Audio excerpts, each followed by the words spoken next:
Recycling an older custom PC.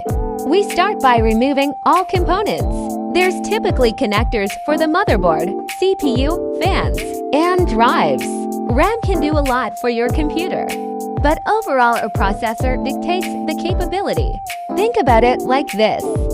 Your CPU sets your baseline performance and everything else pretty much enhances it. After all, you need a built computer, not just spare parts.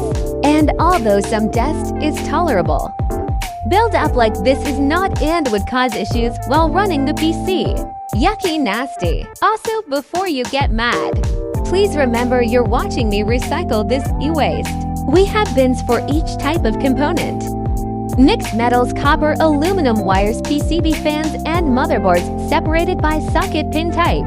I also have a trash can filling with screws from recycled computers. Kinda just cause, but it has been helpful. If a newer computer is recycled but has other viable parts, we save those to test, refurbish, and reuse. On the other hand, older computers like this are outdated and better off being recycled. We also refurbish and sell some computers that are apt to perform to today's standards. Many factors go into it. For example, anything older than DDR3 is recycled. Easy.